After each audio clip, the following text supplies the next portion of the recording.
جنت میں جانے کے لیے جو اعمال درکار ہیں ان کو یہاں پر احادیث صحیحہ کی روشنی میں ماغ حوالہ کتب و حدیث نمبر پیش کیے جاتے ہیں۔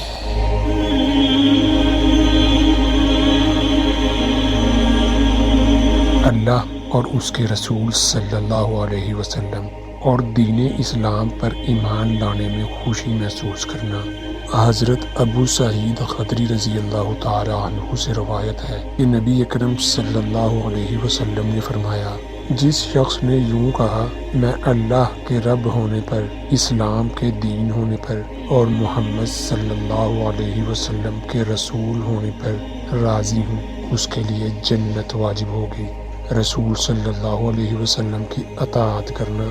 حضرت ابو ہریرہ رضی اللہ تعالی عنہ سے روایت ہے کہ نبی اکرم صلی اللہ علیہ وسلم نے فرمایا، میری تمام امت جنت میں داخل ہوگی مگر جس نے انکار کیا وہ جنت میں داخل نہیں ہوگا۔ صحابہ کرام رضوان اللہ اجمعین نے عرض کیا، یا رسول اللہ صلی اللہ علیہ وسلم کس نے انکار کیا؟ آپ صلی اللہ علیہ وسلم نے ارشاد فرمایا، جس نے میری اطاعت کی وہ جنت میں داخل ہو گیا اور جس نے نافرمانی کی اس نے انکار کیا۔ نرم مزاجی، عاجزی، نرم دلی اور حلیم الطبع صفات۔ حضرت ابو ہریرہ رضی اللہ تعالی عنہ سے روایت ہے کہ نبی اکرم صلی اللہ علیہ وسلم نے فرمایا، جنت میں ایسے لوگ داخل ہوں گے جن کے دل چڑیوں جیسے ہوں گے، یعنی چڑیوں کی طرح ان کے دل نرم ہوں گے۔ غریبی، فقیری اور محتاجی۔ حضرت حارثہ بن وہب رضی اللہ تعالی عنہ نے نبی اکرم صلی اللہ علیہ وسلم کو فرماتے ہوئے سنا۔ آپ صلی اللہ علیہ وسلم نے ارشاد فرمایا، کیا تمہیں بتاؤں جنت میں جانے والے لوگ کون ہیں؟ صحابہ کرام نے عرض کیا، کیوں نہیں؟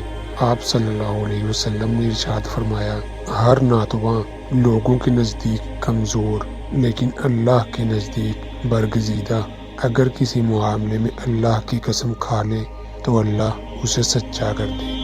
پھر فرمایا، کیا میں تمہیں جہنم میں جانے والے لوگوں کے بارے میں نہ بتاؤں؟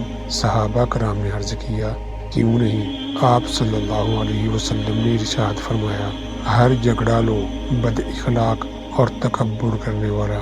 حضرت ام حبیبہ رضی اللہ تعالی عنہا رسول اکرم صلی اللہ علیہ وسلم کی زوجہ محترمہ سے روایت ہے کہ انہوں نے رسول صلی اللہ علیہ وسلم کو فرماتے سنا کہ جو شخص روزانہ اللہ کی رضا کے لیے فرضوں کے علاوہ 12 رکعت نوافل ادا کرتا ہے، اللہ تعالیٰ اس کے لیے جنت میں ایک گھر بناتا ہے۔ شرک سے بچنا، نماز اور زکوٰۃ کی ادائیگی کرنا اور صلہ رحمی کرنا۔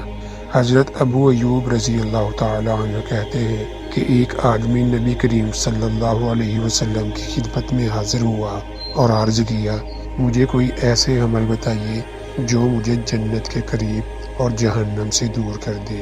آپ صلی اللہ علیہ وسلم نے ارشاد فرمایا، اللہ کی بندگی کر اور اس کے ساتھ کسی کو شریک نہ ٹھہرا، نماز قائم کر، زکوٰۃ ادا کر اور رحم والوں سے تعلق قائم رکھ۔